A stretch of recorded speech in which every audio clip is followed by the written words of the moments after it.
Hi there, I'm Ron Waterman, the founder and CEO of StorySMART, a nationwide startup that's committed to providing professional video storytelling for all. Today, I'm going to do something a little bit different. This is a companion vlog that I'm going to play down the middle of the fairway to a blog post. It's a little bit tongue-in-cheek. I'm hoping that it makes sense. It connects with you. If you get a chance, read it. Let me know what you think. I try to have a little bit of fun with it and play it a little bit down the middle of the fairway in a sense. It's called Allison's Story. So I used a disclaimer that for those of you that watch Fargo might recognize that I changed the names of some of the people involved, but what I shared is true, and what I'm going to share with you is true, and it's an outgrowth really of a process that I've been involved with and am currently involved with an accelerator program here in St. Louis for startups. It's called Velocity. It's being sponsored by I-10, and I've find myself fortunate enough to be part of the process, and to be interacting with other founders that are running their own startups and pursuing their own entrepreneurial dream. I've been in business, or StorySmart's been in business since July of 2018, and the fact that we're still in business, today, makes me feel good, because trust me, there have been days that I've thought, boy, this isn't working. And I find a great deal of comfort in being around people that know how to do this stuff, and to be around other folks that are learning just like me and pursuing their entrepreneurial dream. And one of the things that they've asked us to do is actually something I've been doing since day one of my business, maybe not in as formal a way, but in really interviewing people and trying to understand what problems there are in the market, and trying to create solutions to solve those problems, and that's precisely what we've been doing here at StorySMART. We're empowering you to tell your story in a powerful way, and in an authentic and high integrity way, using a brand journalism model to video storytelling.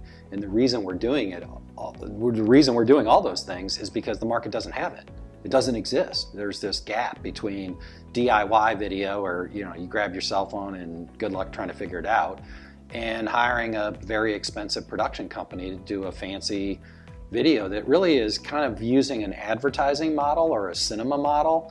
Heavy on the production side, very beautiful, but also very expensive. And I just recently finished a post about sustainability in storytelling, and I really fundamentally, and we at StorySMART believe fundamentally in that concept, the idea that a business, any business, any brand that has customers is really trying to build an audience and a relationship, ultimately a relationship with their customer and their potential customer, that's built on trust, and that they can use video storytelling to develop that. And that's really where storytelling was born, centuries, millennia ago, I guess. And anyway, today this is about Allison, and Allison is an avatar, if you will, that's an amalgamation of PR people that I've talked to. One of the fundamental assumptions that I've made with StorySMART is that our core customer is somebody that's never bought a video before. And the reason I've made that assumption is because that's pretty much everybody that we've sold to. And I think that assumption, by the way, I think is wrong. I think that's wrong. I think our ideal customer, at least in the short term, is a sophisticated buyer that knows what they're buying, that's been involved with buying video, but is super frustrated by the options in the marketplace. And so we'll have them at hello on why you need video, so we don't have to waste any time convincing you that you need video. So I'm speaking to you directly, PR person, because that's what I was. We built this model for you, and for those of you that are in a digital agency but haven't really figured out video, and you know the importance of authentic storytelling, and you know advertising, and you know the paid space, and you know all that stuff really well, but the storytelling part is not, it may not be first nature, maybe second or third nature, but But my point to you is this story about Allison is applicable. Tell me if this is you. You know, you've built your own business. You've been a consultant for years, and you're one of the trusted experts in your field, and one of the, you know, the go-to people in your marketplace. And you know, your customers spend a fair amount of money with you, and they do that because they believe in you, and you do good work. That said, there are constantly other competitors in your industry that are constantly coming after you, trying to take your client away from you, right? And they're trying to say, hey, we can do the same thing for less money. They're doing all these things to try to steal your customers away from you. So you feel this constant pressure of being able to service the client. And so that's an existing dynamic that you're up against every single day, 24/7. Right? That's part of doing business. And you've known that from day one. That's maybe how you started. Maybe you were one of those people and you took some folks away from like the agency that you came up in. So maybe that's you. Okay, so you've got that, right?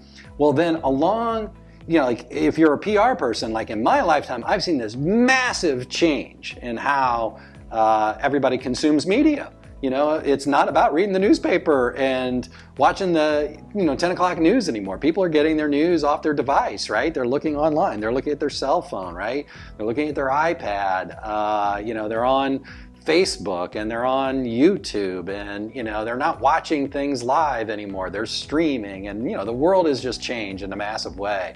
And while that has happened, and more media is being produced by the masses than mass media, and now there's this concept of influencers, right? Like, PR people are trying to pitch things to influencers and bloggers and mommy bloggers and whatever, right? So that's the dynamic. So maybe that's you. You've got these people that are coming after you, and you know that you need to be helping your client figure out video. You know that they need to be telling their story, and they need to be connecting every single day on social media and on their digital platforms.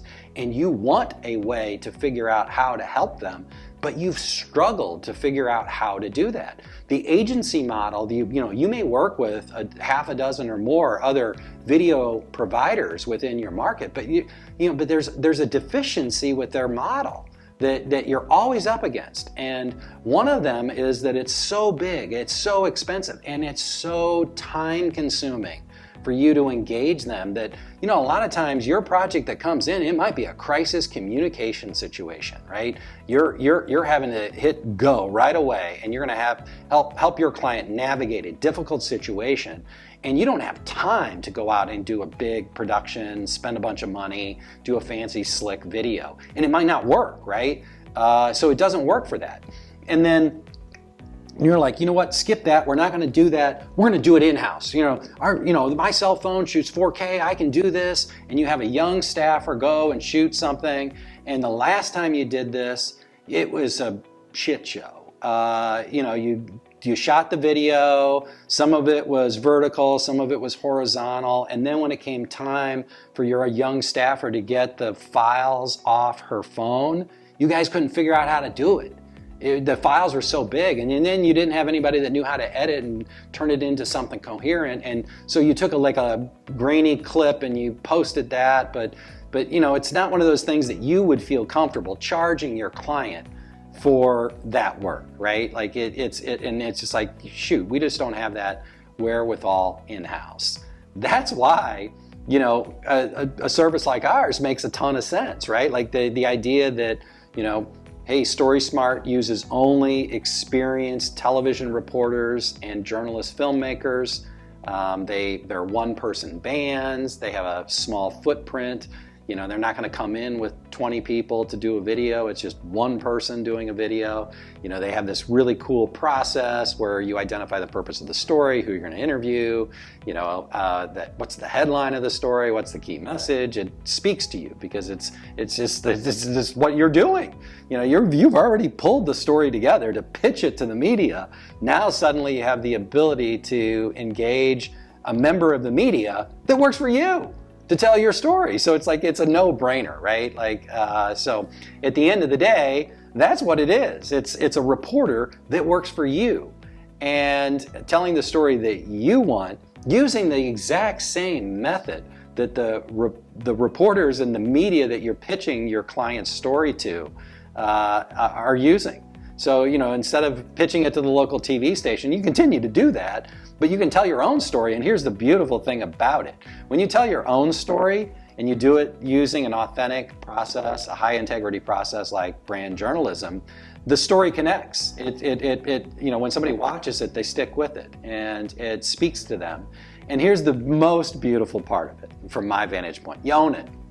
So you can put it wherever you want. You can put it on LinkedIn, you can put it on Facebook, and when you share it, this is the part that's like the game changer from my vantage point. When you share it, people can actually hit play and see it, right? As opposed to like if the newspaper does a great story, and you share it, they're like, oh wow, we got this great story for our client, boom, somebody gets a paywall. And they're having to answer what kind of underwear they wear so they can see the story, right? There's nothing that confounds me more than that dynamic. And I see it every single day. Like I jump on, LinkedIn is the one I spend the most time on, and people are sharing. And even my daily newspaper, which I have a subscription to, and the Business Journal, which I have a subscription to, they'll share stories. And when they share stories, it still has the paywall. They're tweeting it and we're getting you to click on it, and boom, the paywall pops up. And unless you've got your cookies set right or whatever, you can't see it. And it's just frustrating, right? So the beautiful thing is when you do the story, you're not frustrating your audience. You're just giving them the story. And at the end of the day, that's really what you want to do. And that's what you want to do for your client. You want to help your client tell their story in an honest and authentic way that connects. And you don't have time to mess around. You've built your reputation. The reason that you have the clients that you have is because they trust you. And they trust your judgment. And that's why we've designed this service for people just like you, so that you can get a high integrity story done at a fair and reasonable price, very efficiently, and you own everything. And so when you engage a company like ours, you're not only getting that great story, but you're getting all these companion pieces. Like we sell a 6-pack of stories, and that can feed your social media for well over a month. So anyway, I think I beat this drum hard enough. I hope you found it helpful. I think you can, if you're like me or you're in the industry, you can relate to Allison. Be sure to check out the written post. Message me and let me know what you think. And until next time, stay story smart.